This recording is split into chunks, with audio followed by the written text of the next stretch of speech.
नमस्कार दर्शकों, बात आज की चैनल के कार्यक्रम आज का इतिहास में मैं निपुण भार्गव आपका स्वागत करता हूं। आइए देखते हैं 29 जून से जुड़ी कुछ ऐतिहासिक घटनाओं को। शुरुआत करते हैं सन 1945 से।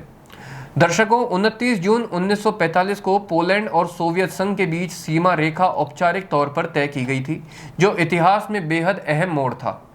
द्वितीय विश्व युद्ध से पहले पोलैंड का हिस्सा वर्तमान बेलारूस और यूक्रेन तक फैला हुआ था, मगर युद्ध के बाद यह हिस्सा कर्जन लाइन के आधार पर सोवियत संघ में मिला दिया गया। बदले में पोलैंड को जर्मनी से सिलिशिया और पोमेरानिया जैसे इलाके मिले ताकि उसकी खोई भूमि की भरपाई हो सके। सीमाओं का यह बदलाव सिर्फ नक्शों तक ही सीमित नहीं रहा, बल्कि लाखों लोगों की जिंदगी बदल गया। परिवार बटे, गांव उजड़े और पूरी सांस्कृतिक विरासत एक नए सियासी ढांचे में समाने लगी। यह घटना यह बताती है कि युद्ध खत्म होने के बाद भी उसकी छाया लंबे समय तक लोगों और देशों का पीछा करती रहती है। इसके अलावा आज ही के दिन 1956 में इंटरस्टेट हाईवे सिस्टम की नींव रखी गई थी। यही वो दिन था जब अमेरिकी राष्ट्रपति ड्वाइट डी आइजनहावर ने फेडरल एड हाईवे एक्ट को मंजूरी दी थी। यह अमेरिका में इंटरस्टेट हाईवे नेटवर्क की नींव का दिन था, एक ऐसा नेटवर्क जो देश भर में लोगों को जोड़े रखने वाला आधार बन गया। यहाँ खास बात यह है कि आइजनहावर जर्मनी में ऑटोबान से बेहद प्रभावित हुए थे और उन्होंने अमेरिका में ऐसा ही एक सिस्टम लाने का सपना देखा था।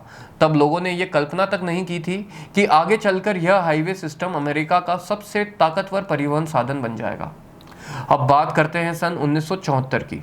दोस्तों, 29 जून 1974 को जुआन पेरोन की तबीयत बिगड़ने के चलते उनकी पत्नी इजाबेल पेरोन ने अर्जेंटीना की सत्ता संभाली थी और विश्व इतिहास में पहली महिला राष्ट्रपति बनी थी।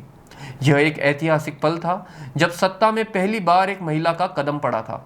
हालांकि इसाबेल का कार्यकाल बेहद मुश्किल भरा रहा, लेकिन उन्होंने यह साबित किया कि सत्ता में महिलाओं का हिस्सा होना संभव है। यह घटना उस समय पूरी दुनिया में महिला सशक्तिकरण का एक प्रतीक बनकर सामने आई थी।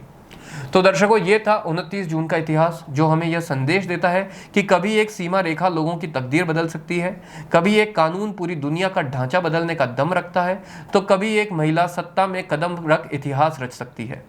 यह दिन हमें सिखाता है कि वक्त और हौसले जब साथ चलते हैं तो नामुमकिन सा दिखने वाला सफर भी मील का पत्थर बन जाता है। आज इतना ही। धन्यवाद।